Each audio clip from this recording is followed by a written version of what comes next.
दिवस पर आजमगढ़ में संविधान स्तंभ मान कार्यक्रम का आयोजन। सांसद अफजाल अंसारी बोले, संविधान पर संकट है। बड़ी खबर उत्तर प्रदेश के आजमगढ़ जिले से, जहां नेहरू हाल में शनिवार को समाजवादी पार्टी द्वारा आरक्षण दिवस के अवसर पर संविधान मान स्तंभ कार्यक्रम का आयोजन किया गया।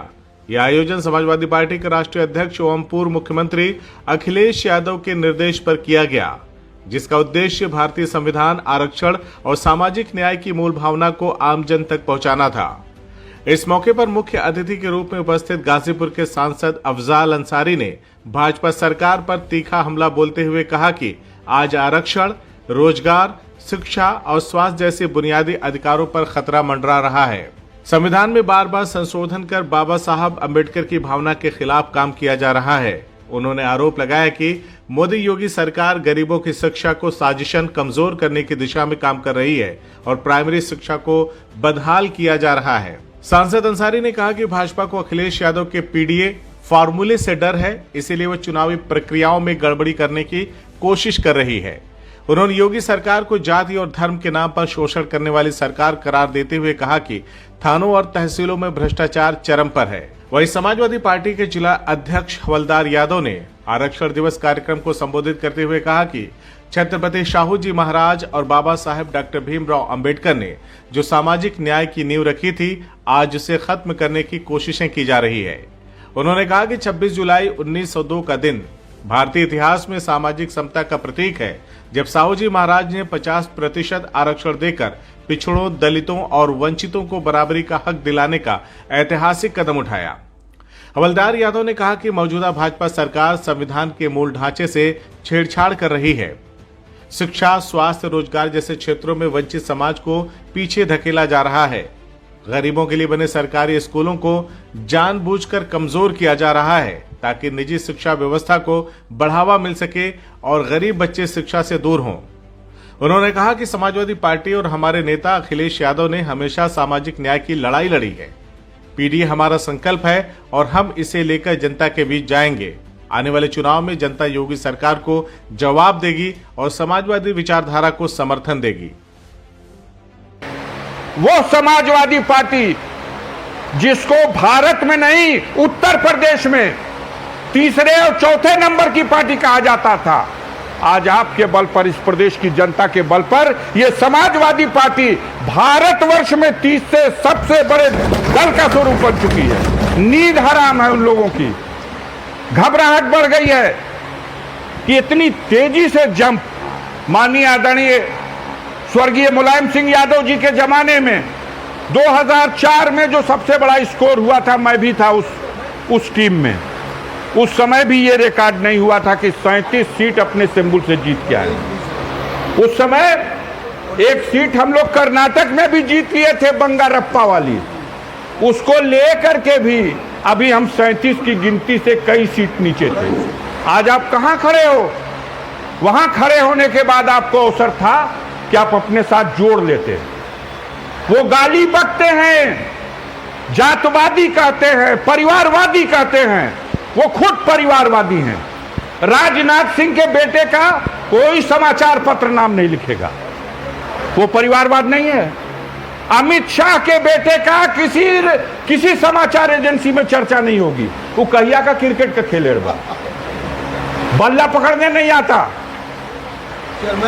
वो सब काम वो करते हैं, लेकिन कीचड़ आप पर डाल देते हैं। माननीय अखिलेश यादव जी के फार्मूले से वो सहमत हैं कि यह तो मान्यवर कांशीराम का नारा है, जिसकी जितनी संख्या भारी उतनी उसकी हिस्सेदारी। और यही नारा जब अखिलेश दे रहे तो हम साथ देंगे। अब हमनी का ना लिखल जाई तक बरियाई से तो हेली ना, उसको हम संकल्प लें। आज हम आरक्षण दिवस मनाएं, संकल्प दिवस मनाएं, संविधान बचाएं, तो कैसे बचाएं? सबसे बड़ी गठरी ये है मेरे भाई, वो ऐसे ऐसे कैंडिडेट छाट के हर सीटिया पे लड़िया सो आजमगढ़ सबका रखिया में गढ़ता। आप 10 तो जीत के बैठे हो, आपकी जीत को दागदार बनाने का प्रयास होगा। खोज खोज के कैंडिडेट ऐसा लड़िया सो लिया के जो आपका वोट नुकसान करे। तो इसकी भरपाई करने के लिए अभी से लगेंगे तब ना भरपाई होगी।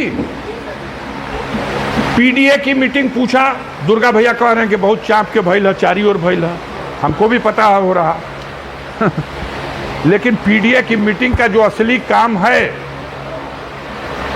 सम्मान दीजिए, जोड़ने का प्रयास कीजिए। सब नहीं जुटेगा, लेकिन बड़ी संख्या में लोग आपके साथ जुड़ने को तैयार हैं। माननीय अखिलेश यादव के जो तरीके हैं, जो विचार है, उससे प्रभावित हैं सबके सब लोग, और बड़ी बड़ी लीडरशिप जुट के साथ आ गई है। अभी ये सिलसिला लगातार चलता जा रहा है। आज भारतीय जनता पार्टी की सरकार, चाहे मोदी के नेतृत्व वाली केंद्र की सरकार हो, चाहे योगी के नेतृत्व वाली प्रदेश की सरकार हो, ये दोनों सरकारें संविधान और लोकतंत्र को खत्म करना चाहती। यह संविधान बनाने का जो डॉक्टर भीमराव अंबेडकर साहब को अवसर मिला था, जिसमें उन्होंने पिछड़ी दलित जातियों को आरक्षण का प्रावधान किया, अन्य लोगों के मौलिक अधिकारों को उन्होंने संरक्षित रखा, हिंदू मुस्लिम के नाम पर जो लोग फसाद करते थे उनको अपने अपने धर्मों का पालन करने की आज़ादी दी। लेकिन निश्चित तौर पर ये भारतीय जनता पार्टी, जो हमारे पूर्वजों ने संघर्ष करके यह मुकाम हासिल किया था, उसको ये ख़त्म करना चाहती। मनुस्मृति जो पहले थी, ये गौतम बुद्ध के काल के पहले का जो दौर था, वो मनुस्मृति के लोगों का था, जिसमें इंसान को इंसान न मानना, इंसान जानवर से भी बदतर स्थिति में रहता था, कुछ चंद लोगों को पढ़ने का अधिकार था, कुछ चंद लोगों को खाने का अधिकार था, बाकी लोग जानवरों की तरह मेहनत करके ही अपना जीवन यापन व्यतीत करते थे। तो इन परिस्थितियों में जब गौतम बुद्ध का कार्यकाल आया, जो चंद्रगुप्त मौर्य से लगाया जो अन्य राजा हुए, उन राजाओं के कार्यकाल में जनता को समानता का अधिकार मिला कि हम अपने देश के, अपने समाज के लोगों को जागृत कर, जो आज आरक्षण खत्म करने का प्रयास हो रहा है, जो हमको मनुस्मृति के ज़माने का राज में भेजने का प्रयास हो रहा है, जो हमारे ऊपर पुनः वह ढोंगी और पाखंडवाद को बढ़ावा देने की प्रवृत्ति चल रही है, तो निश्चित तौर पर अगर हम लोग जागेंगे नहीं तो हमारा यह जो अधिकार था, जो ये पुरखों की लड़ाई थी, पूर्वजों की लड़ाई थी, वो लड़ाई बेकार हो जाएगी। राष्ट्रीय अध्यक्ष जी ने बहुत सूझबूझ का परिचय दिया है कि एक दूसरे के ज़िले में जाएं और वहाँ का अध्ययन करें।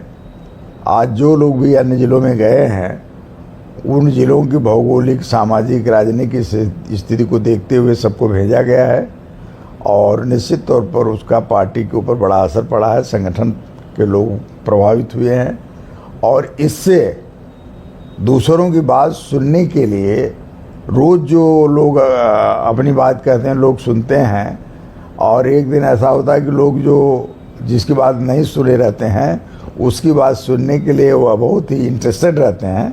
तो आज निश्चित तौर पर जहाँ भी लोग गए, उन लोगों की बातों को लोगों ने बहुत ही गंभीरता से सुना। कितना सफल रहा आज का कार्यक्रम? इससे आने वाले समय में क्या फर्क पड़ेगा? बहुत सफल रहा है, और मैं समझता हूँ कि अभी तो ये शुरुआत राष्ट्रीय अध्यक्ष जी ने जो किया है, आने वाले दिनों में इस तरह का चक्रमण हमारे जो पिछड़े समाज के नेता हैं अन्य जिलों में भेजे जाएं। हमारे पास 7-7, 8-8 कुर्मी बिरादरी के सांसद हैं, 4-4 हमारे निषाद समाज के हैं, हमारे पासी समाज के हैं, दलित समाज के हैं।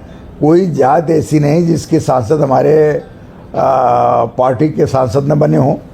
तो इस परिस्थितियों में इतना बड़ा समृद्ध नेतृत्व किसी पार्टी में नहीं।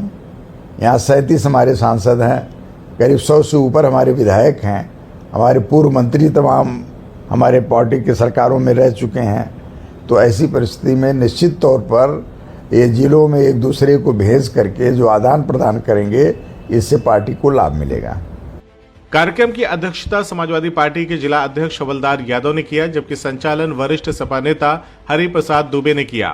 उन्होंने कहा कि समाजवादी पार्टी हमेशा सामाजिक न्याय, समानता और संविधान की रक्षा के लिए संघर्ष करती रही है और करती रहेगी। कार्यक्रम में जिले के वरिष्ठ नेताओं, पदाधिकारियों, शिक्षकों, युवाओं और सामाजिक कार्यकर्ताओं ने बड़ी संख्या में सहभागिता की। कार्यक्रम के अंत में संविधान की प्रस्तावना का सामूहिक पाठ कर